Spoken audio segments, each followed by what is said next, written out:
ತಾಲೂಕು ಕಾಂಗ್ರೆಸ್ ಸರ್ಕಾರದ ವಿರುದ್ಧ ಹಾಗೂ ನಮ್ಮ ತಾಲೂಕಿನಲ್ಲಿರ್ತಕ್ಕಂಥ ಕಾಂಗ್ರೆಸ್ ಶಾಸಕರ ಅಸಮರ್ಥ ಕೆಲಸಗಳು ಅಂದ್ರೆ ಅವರು ಅಪೂರ್ಣ ಕೆಲಸಗಳನ್ನು ಮಾಡ್ತಿದ್ದಾರೆ. ಎಲ್ಲೂ ಸಹ ಅವರು ಬರೀ ಗುದ್ಲಿ ಪೂಜೆ ಶಾಸಕರಾಗಿ ಸೀಮಿತ ಆಗಿದ್ದಾರೆ. ಹಾಗೆ ನಮ್ಮ ತಾಲೂಕಿಗೆ ಇಬ್ಬರು ಶಾಸಕರಿದ್ದಾರೆ. ಒಬ್ಬರು ವೆಂಕಟಪ್ಪರು, ಶ್ರೀಮಂತ್ ವೆಂಕಟಪ್ಪರು ಮಾಜಿ ಸಚಿವರು ಹಾಗೂ ವೆಂಕಟೇಶ್ ಅವರು ಇಬ್ಬರು ಶಾಸಕರಿದ್ದಾರೆ.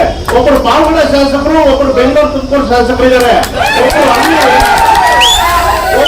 ಒಬ್ರು ಬೆಂಗಳೂರು ತುಮಕೂರಿನಲ್ಲಿ ದುಡ್ಡು ಮಾಡೋ ಶಾಸಕರಾಗಿದ್ದಾರೆ. ಇವರು ಇನ್ನೊಬ್ಬರು ಪಾಪ ಕೈಲಾಗದೆ ಅಲ್ಲಿ ಹೋಗಿರೋರ್ಗೆ ಏನು ಅಂತ ಸ್ವಲ್ಪ ಉತ್ತರ ಹೇಳ್ಕೊಂಡು ಸಮಾಧಾನ ಮಾಡ್ತಾ ಇದ್ದಾರೆ ಕಾರ್ಯಕರ್ತರನ್ನ. ಈ ರೀತಿಯಾಗಿ ನಮ್ಮ ತಾಲೂಕಿನ ಪರಿಸ್ಥಿತಿ. ಮಾನ್ಯ ಶಾಸಕರು ಈ ನಮ್ಮ ತಾಲೂಕಿನಲ್ಲಿ ಬರೀ ಗುದ್ಲಿ ಪೂಜೆಗೆ ಸೀಮಿತ ಆಗದೆ ಈಗ ಹೊಸ ಬಸ್ ಸ್ಟ್ಯಾಂಡ್ ನಲ್ಲಿ ಆಸನ ವ್ಯವಸ್ಥೆ ಇದೆ, ಕೂತ್ಕೊಳ್ಳಕ್ಕಾಗಲ್ಲ ಅಂತ ತುಂಬಾ ಕಂಪ್ಲೇಂಟ್ ಮಾಡಿದ್ದಾರೆ. ಬಟ್ ಯಾವುದೇ ವ್ಯವಸ್ಥೆ ಸರಿಯಾದಂತ ರೀತಿಯಲ್ಲಿ ಮಾಡಿಲ್ಲ. ಆಮೇಲೆ ನಮ್ಮ ಕೊತ್ತೂರು ರಾಜವಂತಿ ರೋಡ್ ನಾನೇ ಕಾರ್ಯಕ್ರಮದಲ್ಲಿ ಪಕ್ಕದಲ್ಲಿ ಕೂತಾಗ ಹೇಳಿದೆ, ಈ ರೋಡ್ ಸರಿ ಮಾಡ್ಸಪ್ಪ ಅಂತ ಹೇಳಿದೆ. ಅದಲ್ಲದೆ ಕಾಂಗ್ರೆಸ್ ಕಾರ್ಯಕರ್ತರ ಹತ್ರ ಸಹ ಈ ಪ್ಲೇಸ್ ಹೇಳ್ಸಿದೀನಿ. ಬಟ್ ಇವತ್ತಿನವರೆಗೂ ಆಗಿದೆ ಏನೋ ದುಡ್ಡು ಬಂದಿದೆ ಅಂದ್ರು. ಇವತ್ತಿನವರೆಗೂ ಆ ರೋಡ್ ಅಲ್ಲಿ ಹೋದ್ರೆ ಗ್ಯಾರಂಟಿ ಬೀಳದಂತೂ ಸಹಜ. ಆ ತರ ಎಲ್ಲಾ ಇಡೀ ತಾಲೂಕಿನಲ್ಲಿ ಅದೇ ರೀತಿಯಾದಂತ ಪರಿಸ್ಥಿತಿ ಎಲ್ಲಾ ತಾಲೂಕಿನಲ್ಲೂ ರಸ್ತೆಗಳಲ್ಲಿದೆ. ರಂಗಸಮುದ್ರ ರಸ್ತೆ ಅದೇ ರೀತಿ ಇದೆ. ತುಂಬಾ ರಸ್ತೆಗಳು ಹೇಳ್ತಾ ಹೋದ್ರೆ ನೂರಾರು ರಸ್ತೆಗಳು ಅದೇ ಪರಿಸ್ಥಿತಿಯಲ್ಲಿ ಕೆಟ್ಟದಾಗಿದೆ. ಈ ನಮ್ಮ ಶಾಸಕರನ್ನ ಹೇಳ್ತಿದ್ದಾರೆ 100 ಕೋಟಿ ತಂದೆ, 150 ಕೋಟಿ ತಂದೆ ಅಂತ ಹೇಳ್ತಿದ್ದಾರೆ.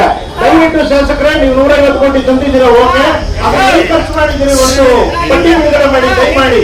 ಯಾಕಂದ್ರೆ ಜನಗಳಿಗೆ ಗೊತ್ತಾಗುತ್ತೆ ಯಾವ ಕೆಲಸ ಆಗಿದೆ ಅಂತ ತಿಳ್ಕೊಂತೀವಿ. ಇದೆಲ್ಲ ನಮ್ಮ ಶಾಸಕರು ಸುಳ್ಳು ಹೇಳಿ ಮೊಸಳೆ ಕಣ್ಣೀರನ್ನು ಹಾಕೊಂಡು ಸುಮ್ಮನೆ ಕೆಲಸ ಮಾಡ್ತಾ ಇದೀವಿ ಅಂತ ಸುಮ್ಮನೆ ಸುಳ್ಳು ಹೇಳ್ತಾ ಇದ್ದಾರೆ, ಸುಳ್ಳು ಹೇಳಿ ನಂಬಿಸ್ತಾ ಇದ್ದಾರೆ. ಅವ್ರನ್ನ ಎದುರಿಸೋದು, ಅವ್ರನ್ನ ನಮ್ ಜೊತೆ ಬನ್ನಿ ಅಂತ ಕರೆಯುವಂತ ಕೆಲಸಗಳೆಲ್ಲ ಮಾಡ್ತಿದ್ದಾರೆ. ಈ ರೀತಿ ನಿಮ್ಮ ದೌರ್ಜನ್ಯ ದಬ್ಬಾಳಿಕೆ ಈ ತರ ಹಣವನ್ನ ತುಂಬಾ ದಿವಸ ನಡೆಯಲ್ಲ. ಮುಂದಿನ ದಿನಗಳಲ್ಲಿ ನಮ್ಮ ತಾಲೂಕಿನಲ್ಲಿ ನಮ್ಮ ಪಕ್ಷನೇ ಸಹ ಅಧಿಕಾರಕ್ಕೆ ಬರುತ್ತೆ, ರಾಜ್ಯದಲ್ಲೂ ನಮ್ಮ ಪಕ್ಷನೇ ಅಧಿಕಾರಕ್ಕೆ ಬರುತ್ತೆ. ಆಮೇಲೆ ನೀವು ಎಲ್ಲಿರ್ತೀರಿ ಅಂತ ನೋಡ್ಕೊಳ್ಳಿ. ನೀವು ಇದೇ ರೀತಿಯಾಗಿ ಮಾಡ್ಕೊಂಡು ಹೋದ್ರೆ ನಿಮ್ಗೆ ಮುಂದಿನ ದಿನಗಳಲ್ಲಿ ಉಳಿಗಾಲ ಇಲ್ಲ. ನಮ್ಮ ತಾಲೂಕಿನಲ್ಲಿ ಏನ್ ಜನತೆಗೆ ನೀವು ಶಾಸಕರಾಗೋದಕ್ಕೆ ಮುಂಚೆ ಆಶ್ವಾಸನೆ ಕೊಟ್ಟಿದ್ದೀರಿ ಅವೆಲ್ಲ.